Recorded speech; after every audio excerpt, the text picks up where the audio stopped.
On the evening of April 1st, Pitt drove exhausted down the dusty road to the family cottage he shared with his wife, Patricia. After a long 3-hour commute from his last job, he was finally returning home. Patty should have been waiting for him there by now, but he had left later than planned, and now he was driving in the dark. His new role as a traveling college professor often took him away from his wife, so these weekends together were even more welcome. His wife finally got a day off from her demanding job as a nurse and arrived a day early to prepare the family cottage for arrival. Patty was a charming woman with charming brown eyes and a slim but sturdy build. Dressed in a nurse's costume, she often attracted the attention of fans. Pitt first met Patty at his brother Tom's college graduation 7 years ago, when she had just started studying to be a nurse and came to support her friend Marcia, who was also graduating from college. Tom and Marcia were dating, so when both couples went out for dinner, Pitt and Patty immediately became friends. Patty had little intimate experience, and Pitt readily showed her everything she needed. 10 months later, they tied the knot. Pitt was attracted to Patty's magnetic personality. She was always the life of the party and never met strangers. Recently, they discussed the possibility of starting a family and moving out of a rented apartment. "Here it is," he said with a smile, turning off the dirt road leading to a small lake. Arriving at a remote cabin, Pitt was shocked to find that his wife's car was missing. Disappointed by the lack of a cellular signal in the mountains, he decided to call her, but realized that it was useless. Despite the setback, Pitt took out a spare key from a hiding place and went inside. Judging by the dust and silence inside, no one has been here for a long time. At dusk, when the long road to civilization lay ahead, he sat down to wait. While he was thinking about the possibility of a misunderstanding with the time of her arrival, it suddenly dawned on him. Damn, it's already the 1st of April. They always played pranks on each other that day. Maybe she'll show up later, or wait until tomorrow morning. He thought about leaving, but in the end, decided to stay here a little longer. Looking around the house, he realized that there was no food or drinks left in it. Disappointed, he decided to leave. As he was leaving the house, he noticed the headlights on the road. Believing that it was his wife's car, he waited for her to appear. As he watched the red sports car pull up, he noticed a blonde woman driving. Did she take this joke too seriously? He muttered to himself without waiting for an answer. The car stopped at the entrance and the window slowly rolled down. "Are you Pitt Avery?" the girl asked with a playful smile. "Yes, it's me. I was hired to spend the night with you." He chuckled, thinking it was all part of an elaborate April Fool's prank. "Ha ha ha, I'll agree with that. Yes, I am Pitt," he replied with a grin. The woman got out of the car and took a pose. "I'm not kidding. I was really hired to deliver this to you," she said confidently. She handed him a sealed envelope without mentioning that it had been served. He chuckled, still thinking it was all a joke. Pitt opened the envelope and took out a note. "Pitt, my love, first of all, I want to say that today I love you more than ever. I think our marriage is perfect, and I've never wanted anyone else." Despite the numerous courtship of other men, I never once thought about being unfaithful to you, but I must admit that these attempts have become more persistent lately. Recently, a new doctor started working at the university hospital, and I found that I was attracted to him. It was not love, but only a fleeting feeling of lust. I knew I had to do something to get him out of my head. After all, he was married and had a young son, so there was no question of anything more than a passing infatuation. He loved his wife as much as I love you, so I decided to leave town with him for the weekend, hoping that spending time together would help me forget about the desire that existed only in my fantasies. In the spirit of justice, I had to take this step to put everything in its place.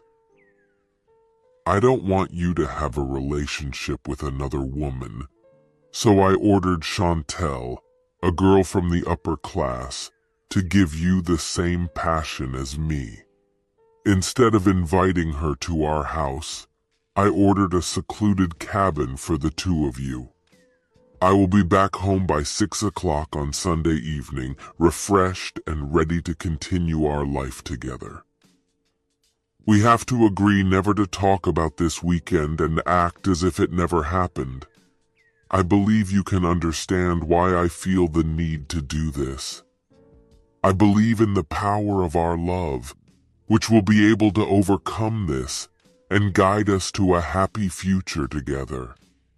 My heart belongs to you, and only to you. I also want to say I don't have a phone, so please don't try to contact me. He read the letter again and was convinced of its authenticity. Do you have a pen? Pitt asked. Yes, but you don't need to sign it, she replied with a smile. No, but you will have to sign after I write that you delivered this letter to me on behalf of my wife, Patty Avery, and that she paid you for intimate services. But I will give them up, Pitt instructed. You can just sign with your real name. I will need to see your driver's license to confirm your legal identity, Pitt added. I will sign it, but do you understand what you are sacrificing? Chantel giggled and twirled around, showing off her adorable buttocks. He took a pen and wrote down his previous statement. She frowned. Are you sure? He waved her question away. Just be careful on the way home, as there are a lot of animals on the roads at night. And don't tell my wife that I refused, otherwise she will demand a refund, Pitt said. My mouth is sealed, Chantel replied, winking at him. Are you absolutely sure that there is nothing I can do to help you? You look very charming and handsome, Chantel asked. No thanks, I have a lot to do, Pitt replied. Is it okay if I stay the night? I don't want to drive back down the dark road, she asked, presenting her license and signing the papers. He looked at her name on the license and thought about the potential risk. Okay, Sarah Davis, but only on the condition that there will be no jokes and you will live in a separate bedroom. Any attempts at intimacy will lead to you being asked to leave the room, he warned. Wow, she replied. To be honest, I've never done this before, but it's exciting. I took this case to pay for my college tuition. I'm going to get a degree in textile engineering, Sarah Chantel said. It seems my friend is looking for textile engineers. As soon as you graduate from college, give me your resume and I'll see if I can help you, Pitt replied. When she smiled and reached out to hug him, he held out his hand, apologizing for the lack of physical contact. In the evening, they enjoyed food and drinks from 3 bags, which Patty advised her to take with her. They were sitting by the fireplace, and he was talking about how he met his wife in high school. painting a picture of a fairy tale romance that took a sour turn. As they talked, the tension associated with the topic of intimacy melted away, and they easily found a common language. She listened sympathetically to his feelings about betrayal and the story of his hopes for starting a family. After Patty received her master's degree in nursing, they planned to move from a small rented apartment to their own house. When Sarah saw tears welling up in Pitt's eyes, she couldn't help but break her promise not to touch him. Eventually, Pitt broke down and hid his face to hide the tears from her eyes. Despite his best efforts to hide his emotions, when Sarah hugged him, he melted into her arms. There was no hint of lust or intimate desire in their embrace. She was just trying to comfort and soothe his pain. "Come on, let it all out," Sarah whispered softly, prompting him to release his emotions and find solace in her presence. Pitt continued to cry for the next few minutes, but eventually stopped and stepped back. "I'm not going to... Anyway," he began, but was interrupted. "I know. That's what I like about you," Sarah said, smiling. "Can I tell my story now?" "Of course. We have the whole night ahead of us," Pitt replied. She started. "I was born into poverty in the Kentucky mountains. My father was a miner, and my mother washed other people's clothes. Despite our circumstances, I did well at school. But since I was 12 years old, I had to take on different jobs to help my family. Even in high school, the struggle continued. While my peers went on dates and parties, I was focused on work and studied hard. Being flat-chested and thin, I didn't attract much attention from guys. Surprisingly, I went to college innocent. Thanks to my high scores in mathematics and science, I received a scholarship and enrolled in a reputable college. But I still had to work to cover expenses and save for a car. When I graduated from the first year of college, changes began to occur in my body," says Sarah. "Soon they started asking me out," says Sarah. Pausing to take a sip of the wine they found in the closet, she continued her story. "Having no experience with guys, I made a few mistakes, and they took advantage of my naivety. I believed that guys were genuinely interested in me, but then I realized that all they needed was to sleep with me. In the end, I met a guy who turned out to be completely different. He didn't try to kiss me until our third date, and I felt like we were on the same wavelength. Everything was going well until the Christmas holidays. When he went home, he didn't even bother to call me. I thought this was the end of our relationship until he came back to school and started acting like nothing had happened in the last 10 days. It took a few weeks, but eventually I forgave him and we resumed our physical relationship. One night I confessed my love to him, but he didn't answer anything. Although he showed his love for me, he never actually said those words. Then I started to conflict with him. He apologized, explaining that I was his girlfriend here," says Sarah. "But the girl he proposed to was waiting for him at home. He admitted that he liked spending time with me, but claimed that he couldn't choose between us. Then I took matters into my own hands and made a scandal for him," Sarah said. Pitt couldn't help but laugh. "Yes, right in front of all our friends in the dining room. But this experience has left me with a bitter feeling about relationships and being too close to anyone.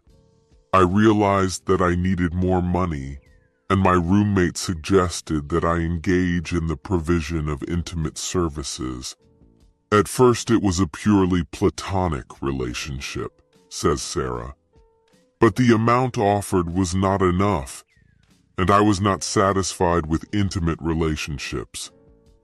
Even though I didn't get enough money, I had enough.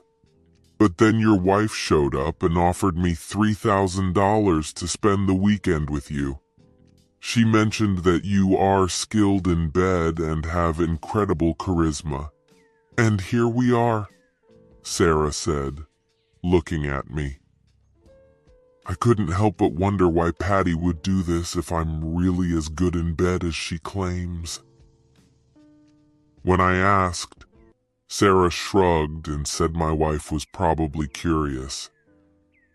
Patty asked me to help make our date more enjoyable. I think her lover took over most of the expenses, Sarah suggested. They both fell silent, leaning back against the pillows and looking at the coals rising up the chimney. Pitt put his arm around Sarah's shoulders and kissed her on the forehead. Thank you. You've made the worst day of my life a little brighter, he said. She looked into his eyes and noticed, your wife is stupid and reckless to put her relationship with you at risk. I'll tell you, it's hard to find good men in this world. I'd like to find you after this week and start over, Pitt said. Hugging tightly, they fell asleep in each other's arms. The next morning, Sarah woke up to the smell of sizzling bacon and saw Pitt at the stove. It smells amazing, she said. Turning to her, Pitt asked, how do you prefer eggs? Scramble, like in our new life together, she replied with a laugh. He toasted the toast and put the plates on the table. If you want, I'll make coffee, he offered. Yes, please, but I really need to go to the bathroom, she replied, wincing. She went to the nearest door and tried to open it. It's a closet, Pitt said with a grin. Don't make me laugh, she replied, and hurried to the next door on the right, crossing her legs and taking small steps. This is the door, Pitt pointed out. And while you're in the bathroom, please take off all that makeup and let your hair down, Pitt asked. She smiled and quickened her pace. The sound of water filled the room, and soon she came out of it, looking more like a simple and natural beauty than a rebel. Wow, you've changed so much, Pitt said admiringly. She unbuttoned her pink lace blouse, allowing it to drape over her skinny jeans. Her complexion was flawless and rosy, and her light brown hair resembled his mother's. It's much more beautiful this way, Pitt said. Why? Sarah asked. Didn't I at least manage to arouse you? Sarah asked with a smile. Absolutely. I'm not completely insensitive to not feel aroused. All I want is to see Sarah, not Chantel, Pitt said. Pitt, you probably always know what to say, Sarah laughed. She attacked the food, for once not caring about her appearance. I can't even remember what bacon tastes like. I'm so hungry, Sarah said. After breakfast, she helped Pitt clean up and took her suitcase. I think it's time for us to say goodbye, Sarah said sadly. Pitt went to the door and stood in her way. I was thinking that my wife paid you to spend the whole weekend with me. And what do you think about it? Pitt asked. You mentioned that there is no question of any intimacy, Sarah replied. I can't bear the thought of waiting for my wife to return after cheating with that despicable doctor. Therefore, I would prefer that you stay with me so that we can get closer and get to know each other better. But I can't have a physical relationship with you because I refuse to stoop to her level, Pitt said. So, what do you suggest we do instead? Sarah asked. I'd love to chat with you, and I think there are some card and board games in the closet near the bedroom that we could play.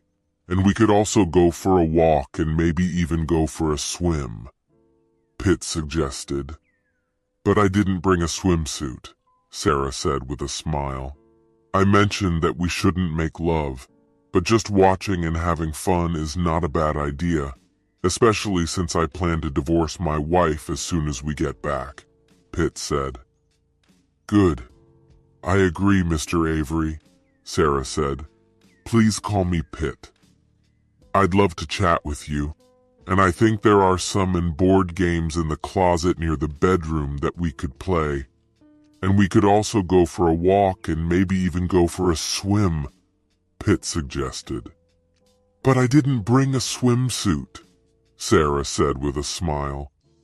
I mentioned that we shouldn't make love, but just watching and having fun is not a bad idea, especially since I plan to divorce my wife as soon as we get back, Pitt said. Good. I agree, Mr. Avery, Sarah said. Please call me Pitt. And how did you come up with this name, Chantel? Pitt asked. When I was born, my face had wrinkles similar to those of our pug, which amused my parents a lot. They joked that they could give me the nickname Chantel after our dog, and it wasn't the worst idea, Sarah replied. Your face looks pretty smooth now, Pitt teased her.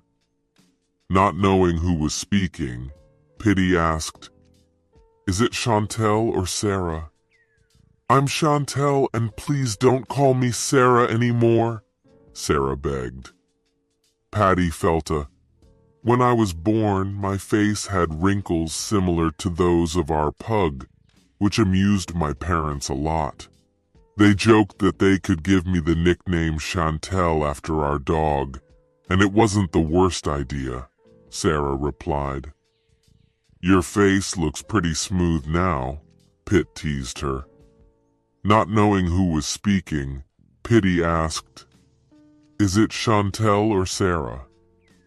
I'm Chantel, and please don't call me Sarah anymore, Sarah begged. Patty felt awkward, wrote a note for her husband and handed it to the employee. Preparing to meet her lover this weekend, she tried to make inquiries and find a girl with a good reputation. It was important for her that they were clean and safe, so finding an inexperienced girl is already a bonus. She didn't want to take any chances when it came to sexually transmitted diseases. According to the plan, Petty's lover was supposed to pick her up around 6 o'clock in the evening. In the morning, he sent Petty she didn't want to take any chances when it came to sexually transmitted diseases. According to the plan, Petty's lover was supposed to pick her up around 6 o'clock in the evening. In the morning, he sent Petty a text message to confirm the time of his arrival at the cottage, shortly before dark. Petty asked Chantel when she planned to arrive at the cottage, and she replied confirming that she would be there shortly after dark. She hesitated to jeopardize her relationship with her lover. He hesitated to jeopardize her relationship with her lover Pitt, but Dr. Evan Peters assured her that if a call girl is expensive, then she will meet all expectations. Petty planned it to be a short-term weekend romance, so that she and Pitt could realize their plans to buy a house and start a family. Her parents adored Pitt as if he were their own child, and his parents loved her back. But everything changed for the worse when she began to feel uncomfortable after the arrival of Dr. Evan Peter. "You can't wait to get me into bed, can you?" asked Petty. He grinned. "Well, I've been feeling horny since this morning, and I need to take care of it before we continue. And by the way, now you can address me as Dr. Evan," he said. Petty's expression became restless. "I don't think so. I think it's time for me to leave," she said. Evan chuckled. "Patty, Patty, Patty, I paid you a lot of money to keep your husband occupied while you do what I say. You don't want to disappoint me now, do you? Asked Evan. Realizing that now she would have to do her duty, she felt excited and horrified that she had been asked to do something so disgusting. My husband should not be underestimated. If you say anything bad about him again, our weekend will be ruined. Not in your bed, not anywhere else, Petty said icily. Evan started hurling insults at her husband and dragged her onto the bed. No, please, not there, anywhere but there, she begged. But that wasn't the way out. Listen, if you don't want to satisfy me here, then let's go to the guest bedroom, Evan suggested. Mentally, Petty already regretted that she wanted to spend 2 days off with him. When they entered the guest bedroom, he began to undress. Confused, she asked, "What are you doing?" He replied, "I thought you'd want to explore and feel my body first." She watched him undress, showing off his even tan-toned stomach and strong biceps. But in some places, he looked average or below average. Completely naked, he lay down on the bed, put his hands behind his neck and asked, "Well?" It wasn't as she had imagined. A romantic evening filled with roses, gentle touches, massage, and lots of foreplay turned into the fact that she simply fulfilled his desires. Closing his eyes, he began to belittle her, mocking the fact that her husband would never be able to give her as much pleasure as he did. The thought of spending 3 days and 2 nights with this man made her skin crawl. When they were done, she hurried into the bathroom and closed the door, trying to wash away the memories of what had happened. Taking a deep breath, Petty returned to the bedroom and saw Evan still naked on the bed. "It's over between us. I told you not to say anything about Pitt," Petty said, grabbing her clothes and leaving the room. "Damn," Evan said, getting dressed quickly.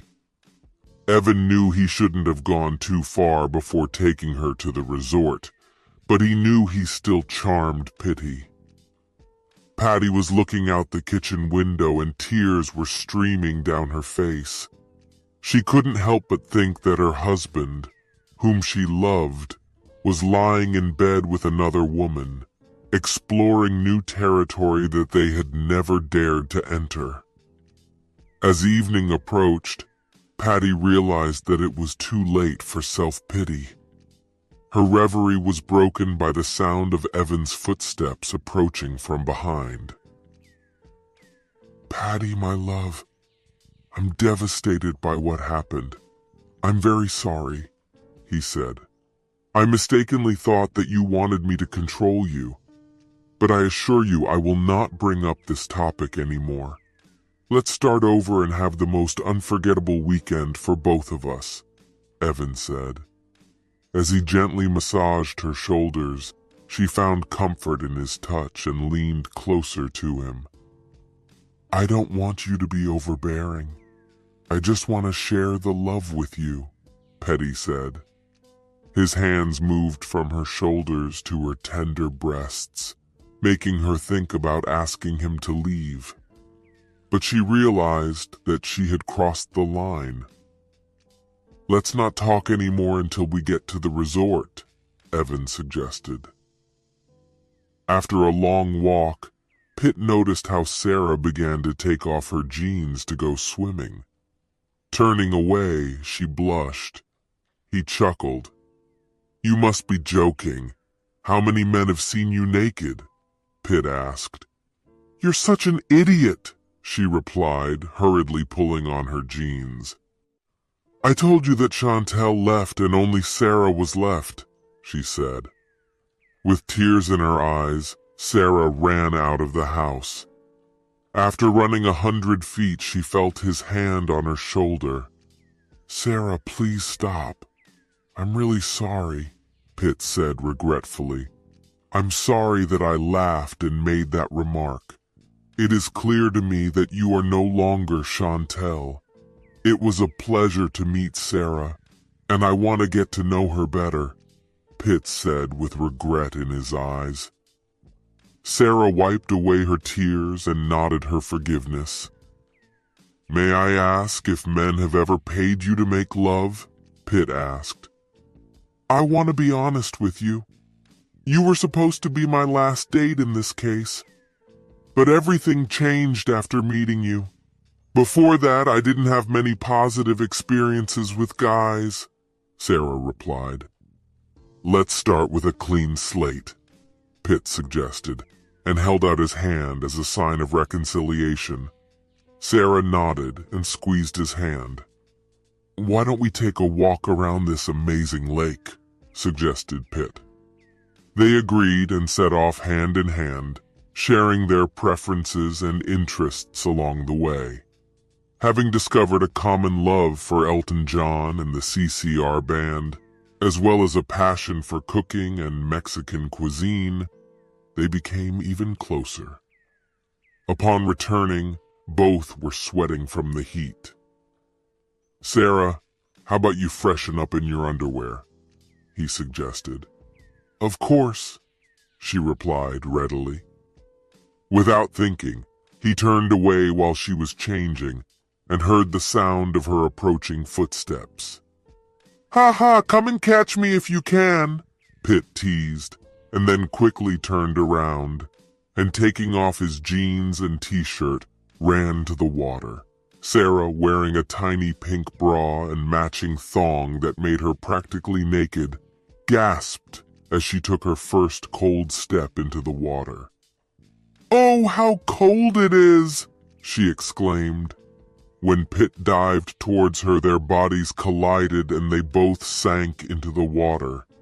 Wasting no time, he pulled her out of the water, and his strong arms lifted her easily. Sarah swallowed water, although she did not go deep. Pitt quickly told her to clear her throat while hitting her on the back. Sarah quickly followed his advice. She continued to cough until he finally calmed down, then smiled and pulled him to her for a passionate kiss. Their underwear was soaked, but it didn't matter. Soon they forgot about the cold water as their lips explored each other and their hands wandered over their bodies. I have flowers and champagne in the trunk, Pitt whispered. Evan's quiet voice filled the car as they drove down the road towards the resort. Suddenly the phone vibrated, and Patty cursed to herself, realizing that she had forgotten to leave it at home. She looked down, expecting to see Pitt's name on the screen, but found that it was just a spam call. She hurriedly turned off her phone, not wanting it to track her location through the app. Trying to calm her thoughts, she imagined Pitt with the stunning Chantel, and a wave of regret and guilt overwhelmed her. Tears streamed down Patty's cheeks, and a familiar song sounded in her head. The words of the song echoed in her mind. It's too late to turn back. Evan entered the building, checked in, and soon drove up to the house. We got there, beautiful, he said, noticing that Patty was wiping her eyes. Worried, he asked, Are you all right? She couldn't meet his gaze. Evan, I can't go through with this. I'm so sorry. I'll pay you back for Chantel, Patty said. Damn, he muttered to himself, holding back his disappointment as he leaned back in his chair. I understand, but the situation has already escalated. Now he knows about your presence next to me, so you can make the most of it. Either he will have an intimate relationship with her, or he will react explosively. In any case, It is better to remain calm and develop a strategy for meeting with him on Sunday evening. I assure you, I won't put pressure on you if you don't like something. And if you want to leave tomorrow, I'll be happy to take you back," Evan said softly. "Really? Will you take me home?" Petty asked. "Of course, so that you don't get upset and blab about it at work," Evan replied. "No, I won't be upset, and I certainly won't tell anyone," Petty said. "I don't want anyone from work to tell my wife," Evan said. "Okay, I'll spend the night here and think about extending my stay until Sunday, but we have to avoid any inappropriate behavior," Petty said. He chuckled, hoping that he would still have the opportunity to explore this woman's sinuous body. And at the same time, for the first time, he thought that an angry husband might come for his wife. It was a stupid risk. After their kiss, Sarah playfully pulled away and, grinning, headed for the house. With the index finger of her right hand, she beckoned Pitt to follow her, a mischievous smile playing on her lips. As he approached, she couldn't help but notice the wet underpants sticking to his body, which confirmed Patty's words about his virtues. Despite her stunning appearance, she knew she didn't fit the stereotype of a textile engineer. Intelligence and beauty are a powerful combination, but she couldn't ignore the negative aspects of her past. Spending time with many men for money was a part of her life that she couldn't get rid of. But at that moment, Sarah felt a spark of hope. Maybe this meeting will be different.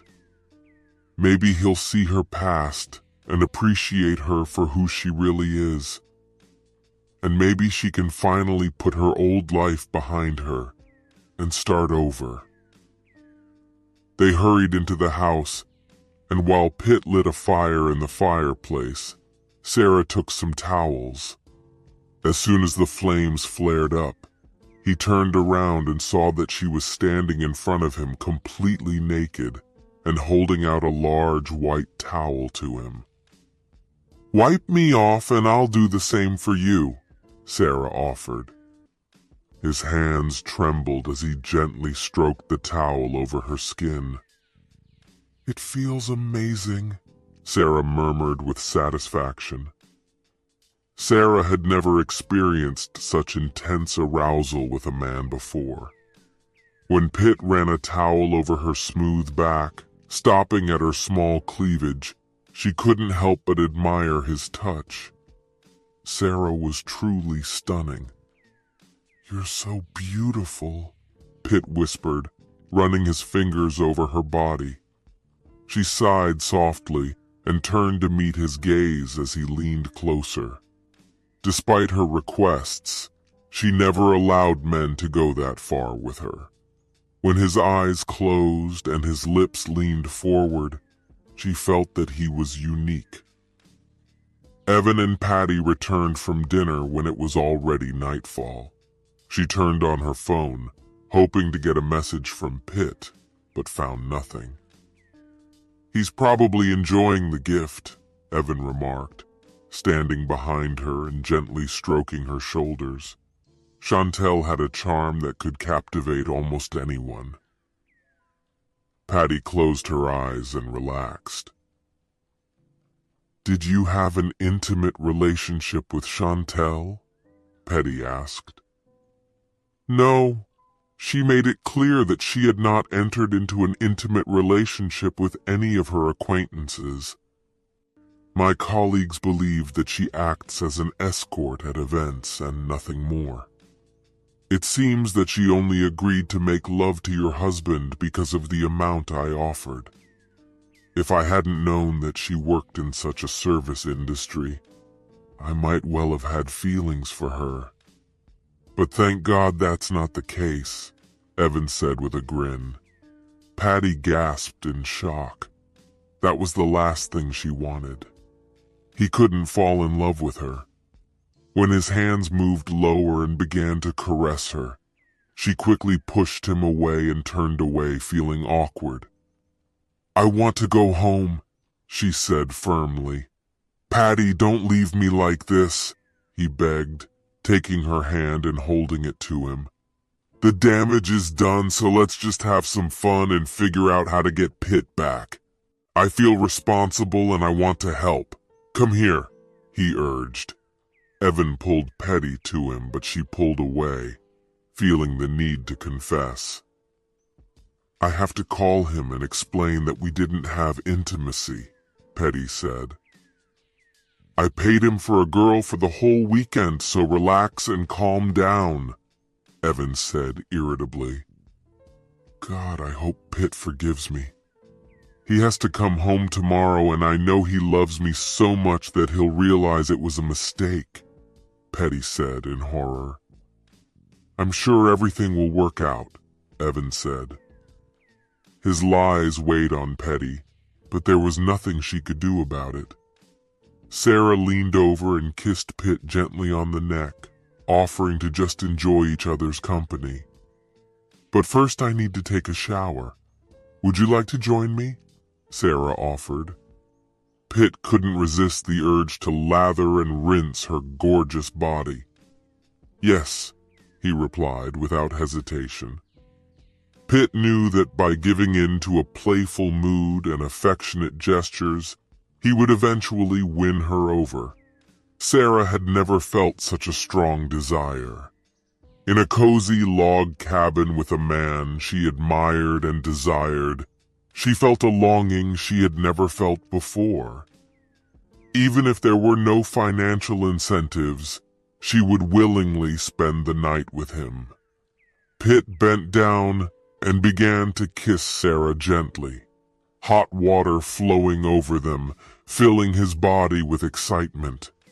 Sarah felt a rush of warmth. Beads of sweat trickled down her forehead.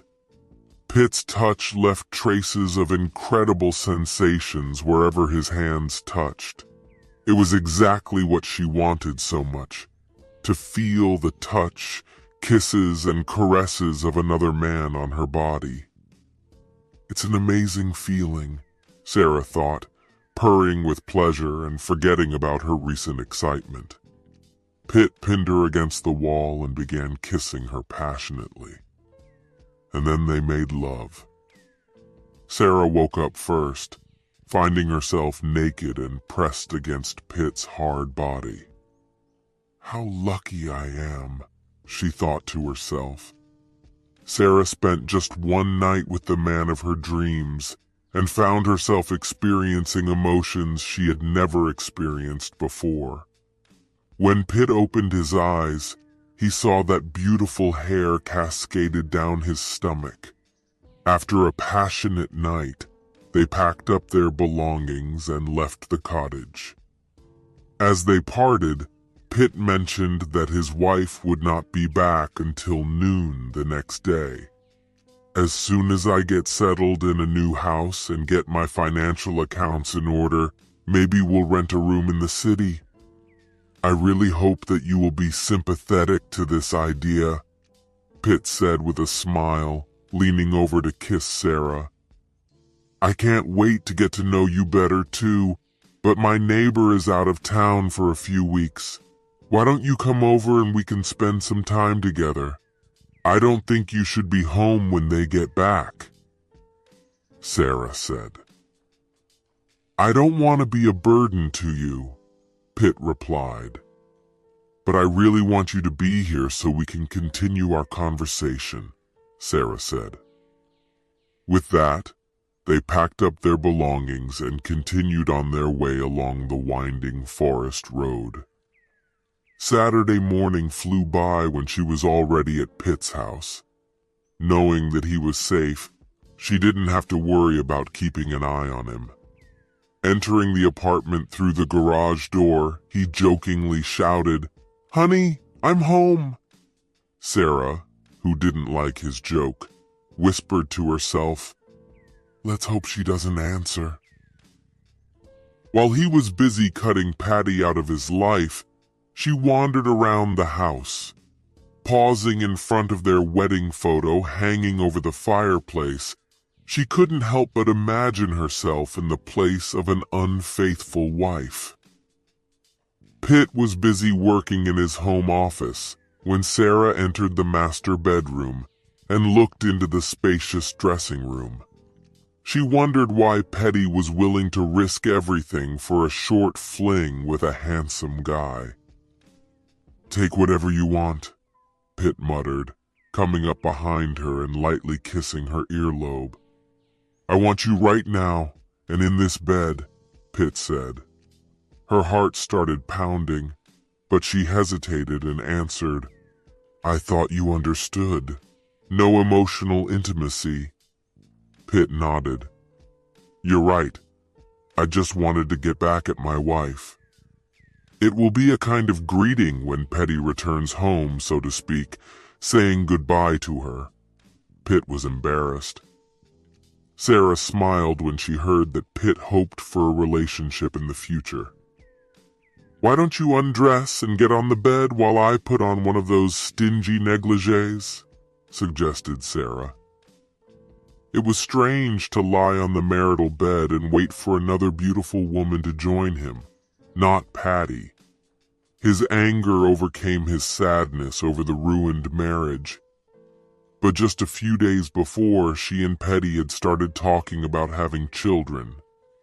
Pitt realized that it was better to avoid meeting Petty until he calmed down, if at all possible. His gaze shifted to the closet door, where Sarah appeared in a nightgown that reminded him of Patty on their wedding night. It was wonderful. This time, their touching and kissing were more deliberate. The kisses were slow and pleasant, not hurried.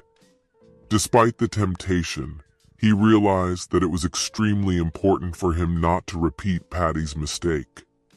After making the bed, Pitt threw all their photos together, including the wedding album, into the trash. Noticing the diamond engagement ring he had given Petty on the bedside table, Pitt decided to put it in his pocket. After all, there was a jewel that had once belonged to his grandmother. He left his wedding ring untouched, deciding not to leave a note because he believed that he had nothing to say to the insidious deceiver.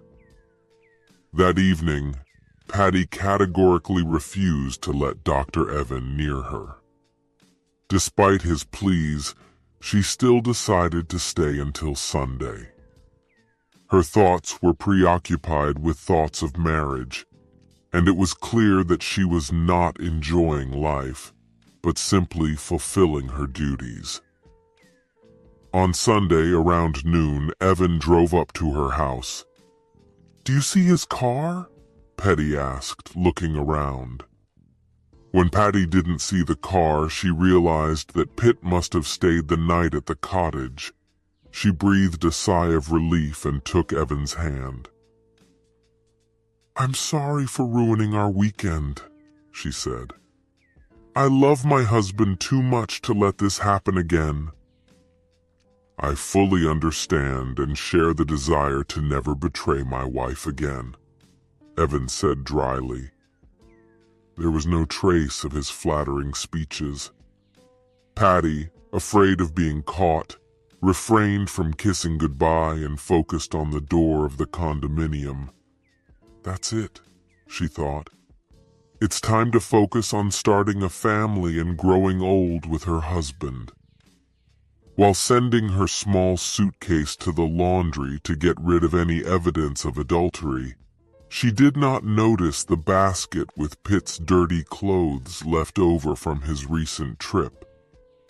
Petty was completely absorbed in preparing for the upcoming conversation with Pitt.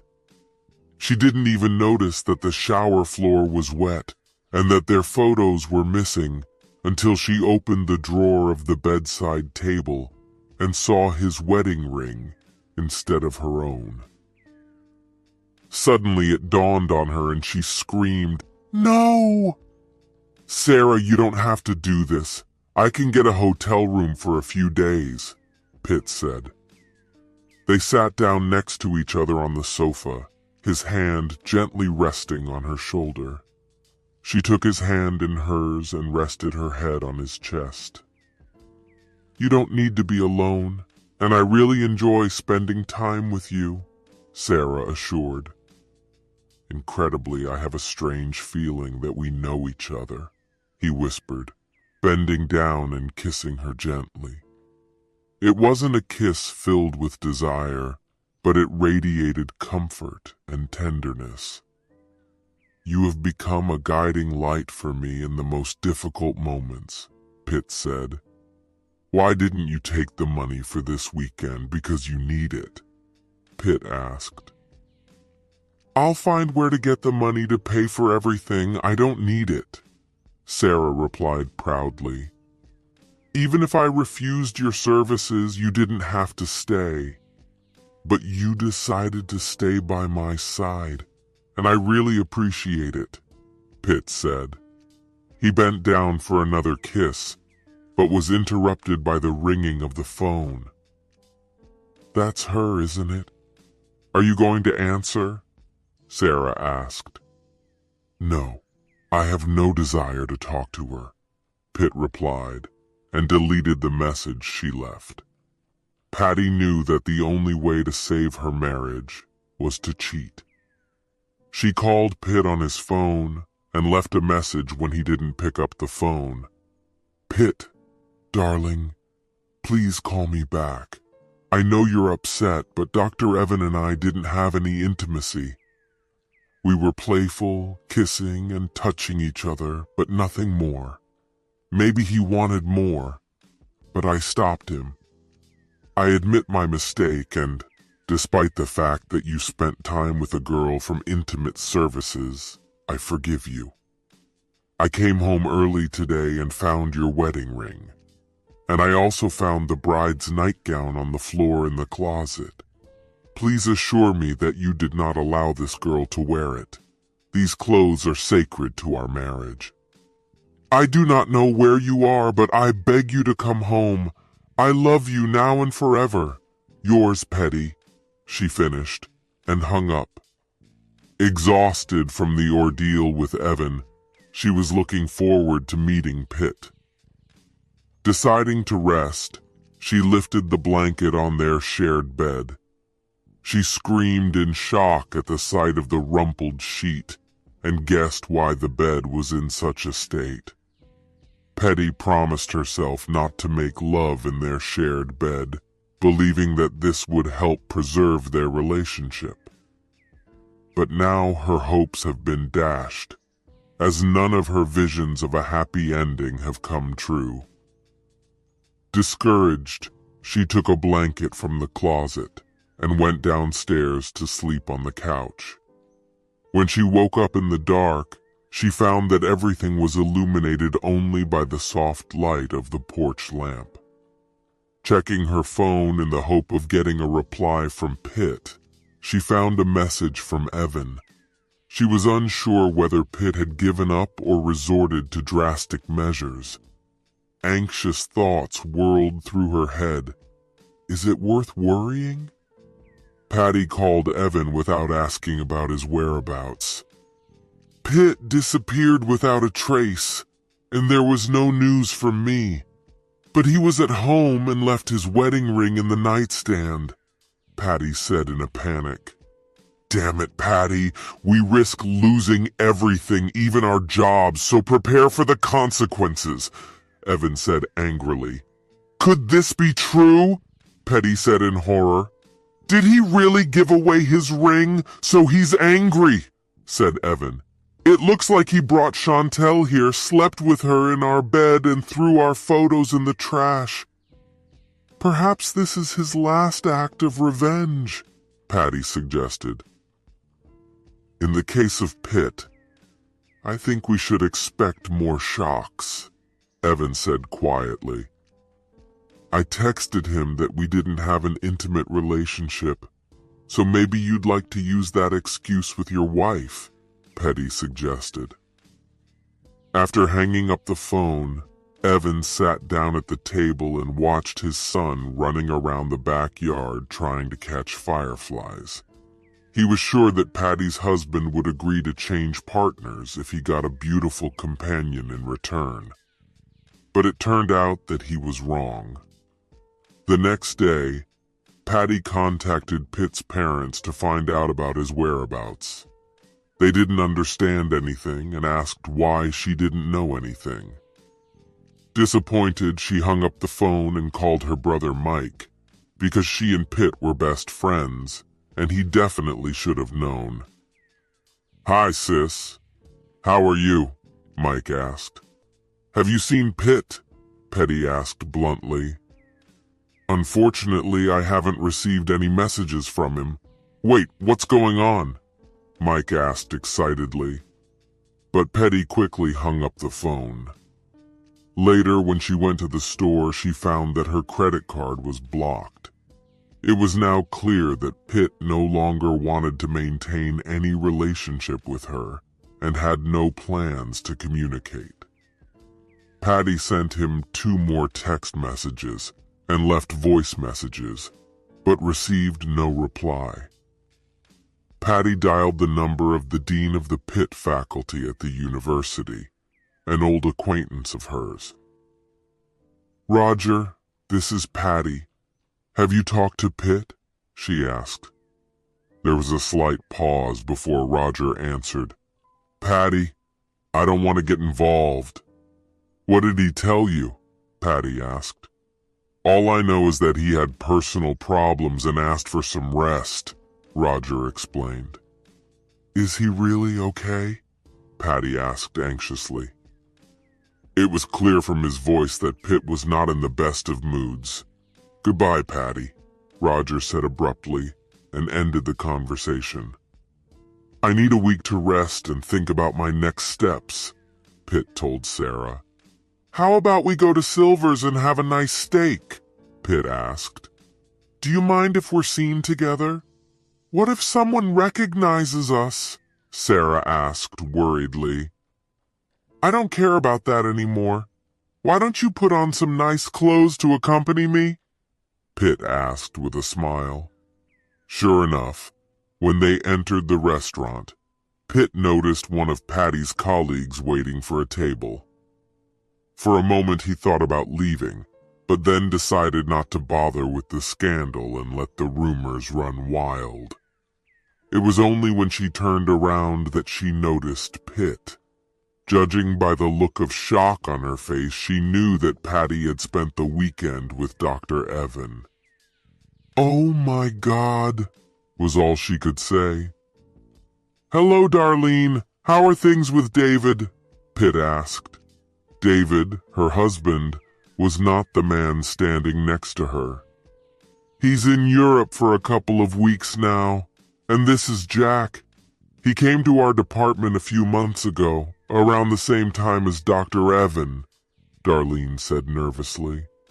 Jack's smile grew even wider when he said, "Oh, we came here with a whole train." Darlene walked over to Jack and took his hand.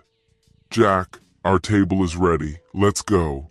"Goodbye, Pitt," Darlene said over her shoulder. Sarah was also involved in this intrigue. It turned out that Patty and Dr. Evans' secret affair had been revealed and would become the #1 news item in their hospital. Patty was inconsolable after her parents found out about everything. They had a serious conversation with Pitt's parents, as a result of which all 4 were concerned about the current situation. She had to interrupt the conversation to drown out the pain of losing the man who had captured her heart. An hour later the phone rang, and she prayed it was Pitt. It turned out to be Darlene. "Patty, how was your weekend?" Darlene asked. "It was terrible. I tried to push it all away, but it was too late. The intimacy was decent, but not as amazing as I had hoped," Patty replied. "What about you and Jack?" Patty asked. Darlene hesitated before replying, "Well, tonight should be the start of something new." I'm calling because Pitt just walked into Silver with an amazing girl, Darlene said in a loud whisper. I can't believe she must be the girl we hired. He no longer wears an engagement ring and has canceled our credit cards. Why did I let Evan convince me to hire her? Because he doesn't want to talk to me. I'm coming to you. I'll be there in 15 minutes, Patty said. Sarah, picking up the menu and pretending to read it, said, This Darlene is looking at us all the time. She's on the phone, probably calling your wife. I prefer not to call her my wife. The letter she wrote broke my heart. So, Sarah, let's talk about you. Have you met anyone recently who has caught your attention? Pitt asked, moving on to another topic. I'm still not sure. He seems like a decent man, is great in bed and suits me. I'm hoping for a perfect match, Sarah replied. She grinned, twining her small right hand with his big left, and they looked at each other with adoring eyes. Suddenly, Patty's scream pierced the air. Get away from my husband and get your dirty hands off him! Sarah and Pitt were caught off guard and too shocked to react when Patty's hand reached for Sarah's face. Pitt intervened just in time, grabbing Patty's wrist and twisting it behind her back. Stop it immediately, Pitt ordered. There was silence in the restaurant. All eyes turned to the sudden commotion. Patty's body went limp, and Pitt had to quickly pick her up before she lost consciousness.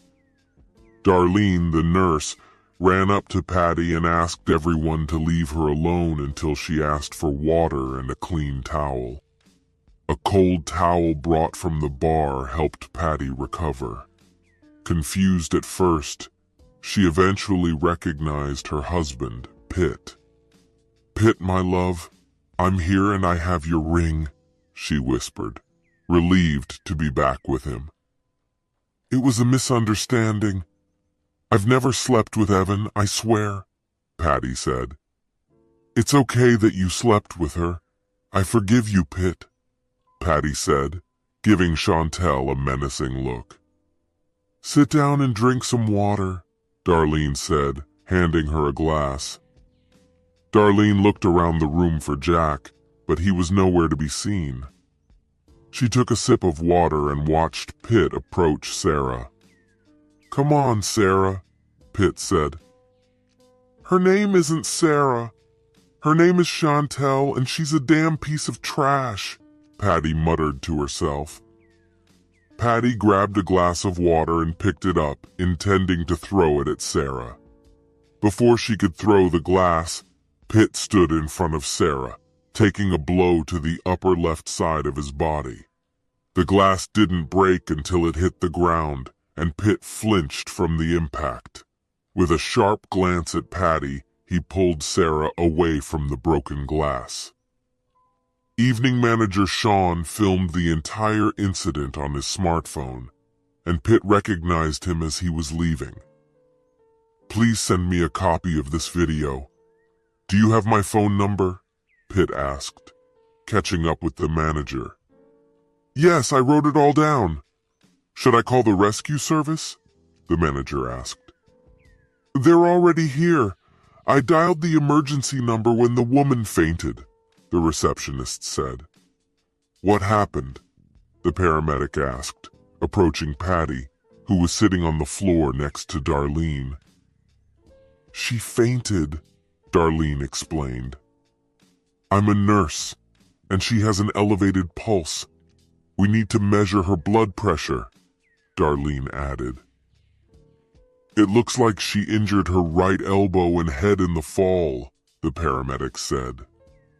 While the paramedic assessed Patty's condition, her friend Darlene took care of Pitt, who was suffering from pain in his shoulder where the glass hit.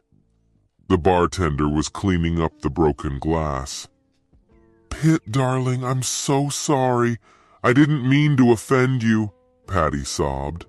Let's go home and I'll fix it over the weekend. I think you've caused enough trouble for one day, Pitt replied sternly. You have until tomorrow evening to pack your things and leave the apartment. It's time to hire a lawyer because our relationship is over, Pitt said firmly.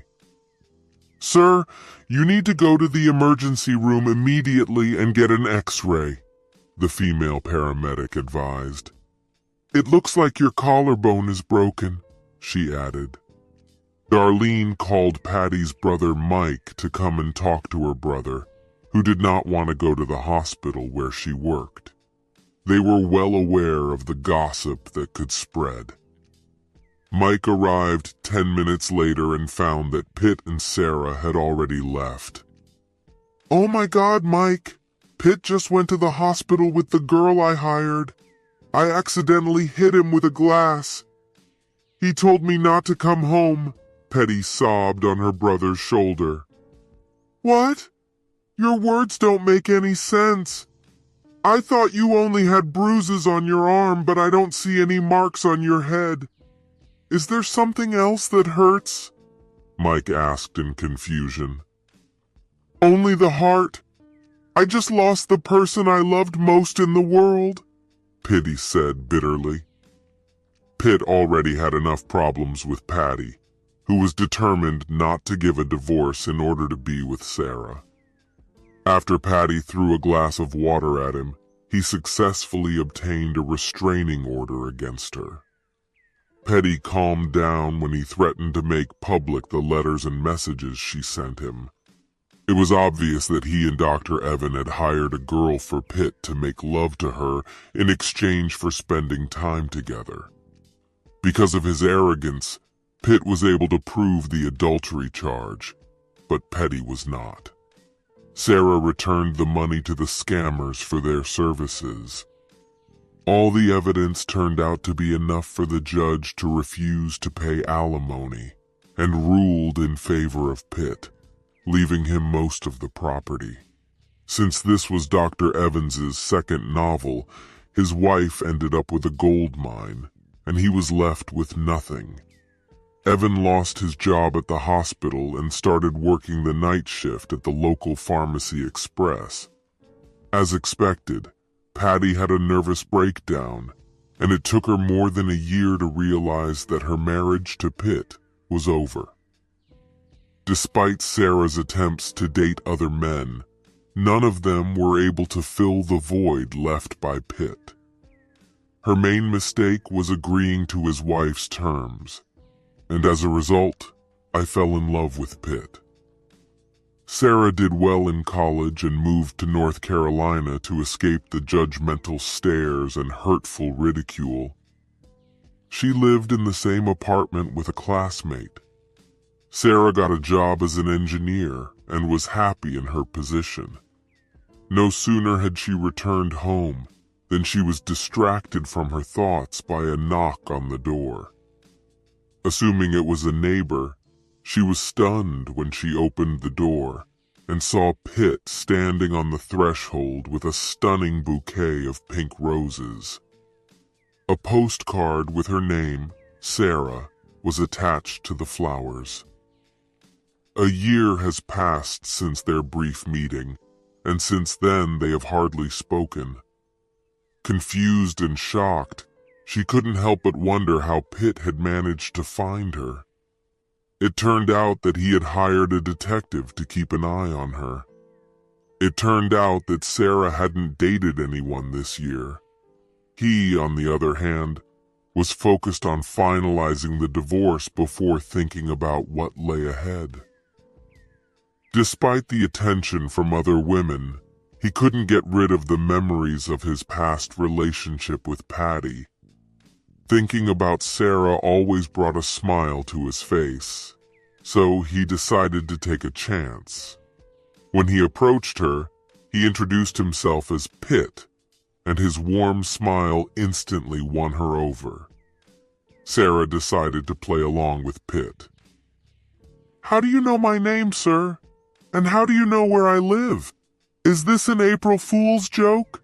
she asked, although she wanted to throw herself into his arms and wrap her legs around him.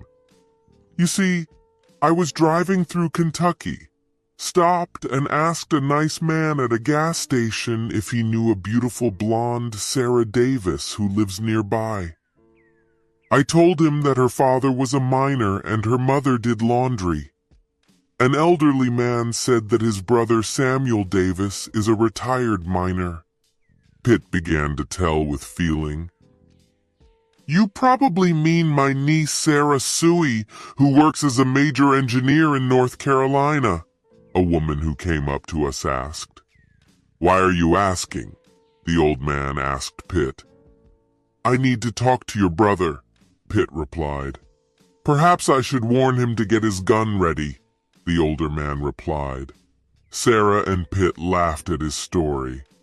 No, it's not a joke, Pitt assured her. I talked to your father and got his consent, he said. Sarah's eyes filled with tears of joy, and at that moment, her smile could light up an entire football stadium. Patty never coped with deep depression after the divorce. She became a hermit, hiding from everyone in a small rented apartment. Only her parents visited her. She didn't want to see the rest. Patty kept saying the same thing over and over. I'm sorry, Pitt. As a result, Patty's condition deteriorated significantly, and she was sent to a psychiatric clinic for treatment. And even 2 years after her divorce from Pitt, her mental health has only worsened. If Patty had known how her life would change, and she had agreed to spend the weekend with Evan, everything would have been different. But it was already too late.